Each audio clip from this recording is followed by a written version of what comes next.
People are still demanding it in those states, but they don't have the same access.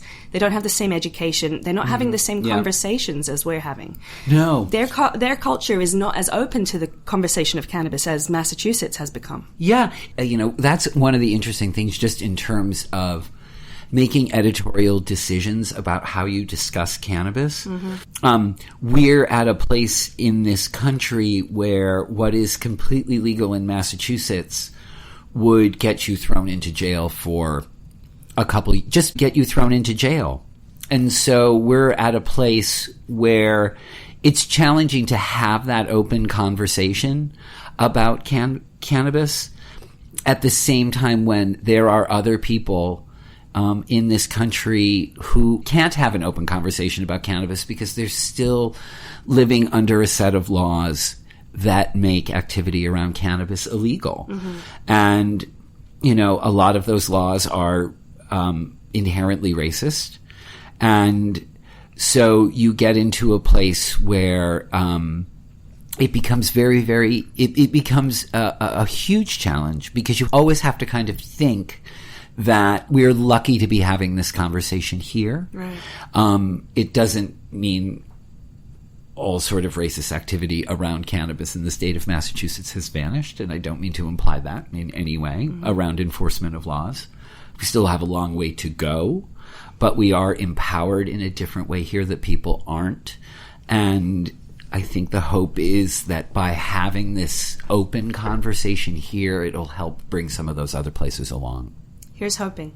We can we'll do our best. Yeah.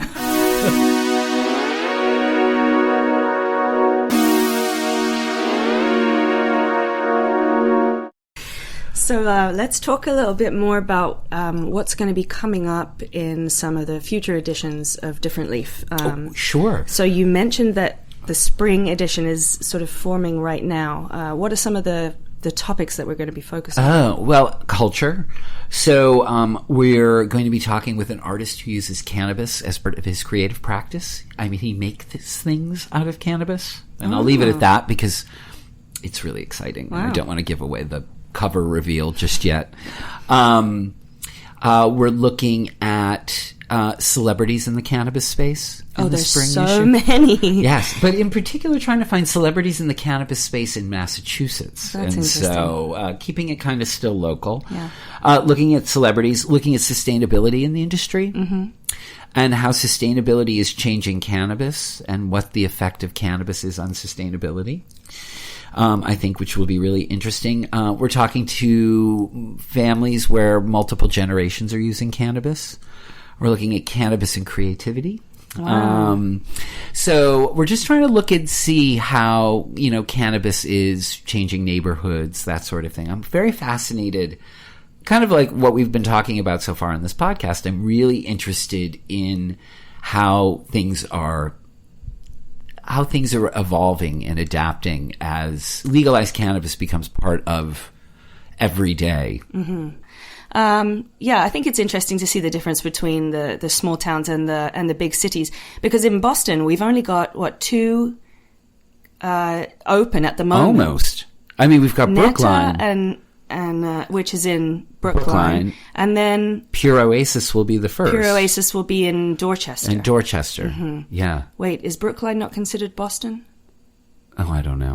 But I'm talking like in driving distance from the center of the city. Even in the Boston metro area. There's not that much going on. There's so many more dispensaries, cultivation sites, processors out in the rural parts of Massachusetts. Yeah. Most of the communities that have banned cannabis in Massachusetts are 495 East. Yeah. On Route 495 East. And most of the places where they haven't are 495 West. So not being a Massachusetts native myself, as you might be able to tell, I don't know much about the Massachusetts culture anywhere outside of Boston. I've only ever lived in Boston. So what is it about, like, what is it out with us farmers? What is it out in the West? Well, I mean, it's interesting because of where the bans are. Worcester County, Hampden, Hampshire, and Franklin, which run along the Connecticut River, and then the Berkshires, which runs along the New York border. Most of the licenses are in those 5 counties.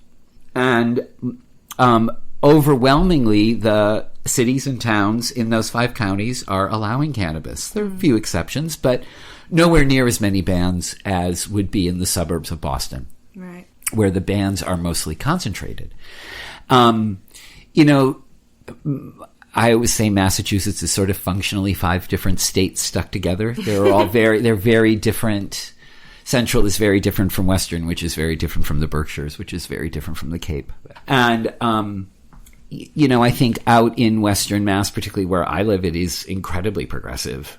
And cannabis legalization was not a question, you know, and that has, you know, proven out the number of businesses that are sort of locating out in the western part of the state. So there's a really big gap over in the area of the Cape.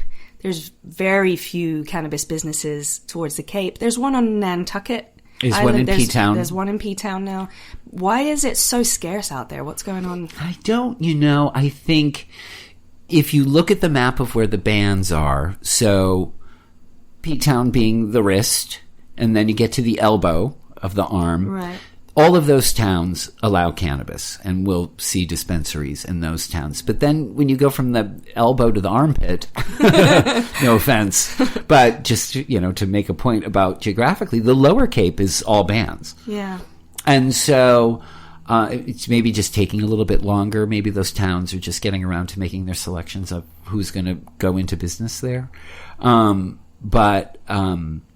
You know, pretty soon I'm going to have more dispensaries in walking distance of my apartment in downtown Northampton that are in the city of Boston. Wow.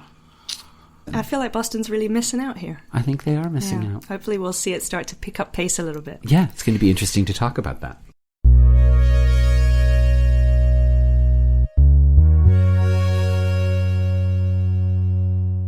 What I'm really excited about this podcast is that we will be focusing in on the New England cannabis scene, specifically the Massachusetts cannabis scene, and I'm working a little closer with the community and getting to know people and kind of finding out what's out there. And I feel like that's it's probably a way to discuss it better, is to focus in on just this culture. So I'm really very excited to discover what's out there in Massachusetts, and hopefully we can learn about some cool people out there. Well, yeah. I think we're going to have to start covering some other states soon, judging by the way things are moving.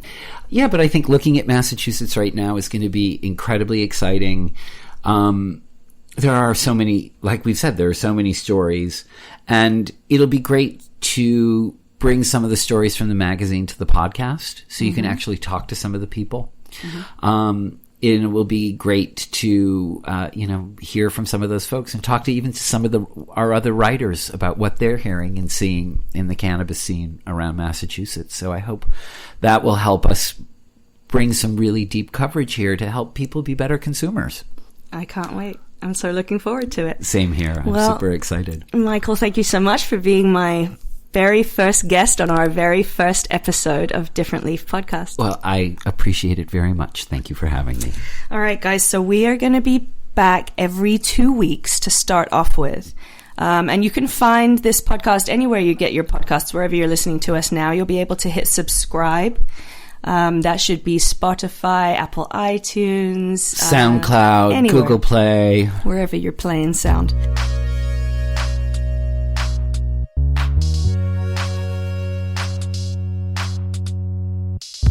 And now, here's your latest New England cannabis news. Connecticut's House Judiciary Committee heard from dozens of people this week who were either for or against the governor's bill to legalize recreational marijuana. The group who testified included Connecticut's Commissioner of Emergency Services and Public Protection. He said he supported the bill. If it gets the necessary votes, recreational cannabis could be legal in Connecticut by 2022. Vermont has already legalized the possession, use, and cultivation of both medical and recreational marijuana, but there is no legal commercial industry set up there. At the end of February, Vermont's House of Representatives passed a bill to tax and regulate recreational cannabis sales.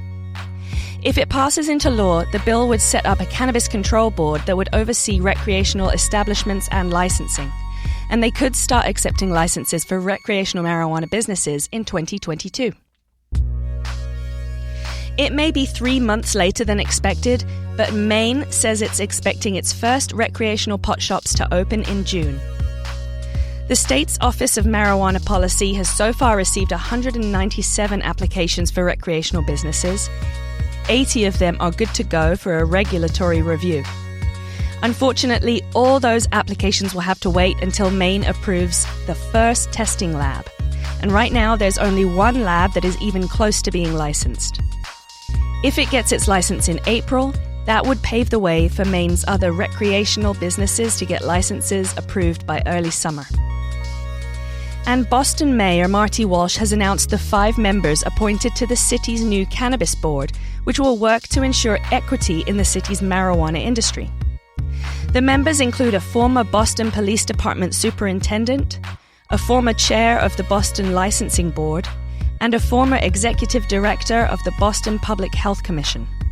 All 5 members live in Boston neighborhoods. 4 out of 5 of them are women, and 4 out of 5 of them are people of color.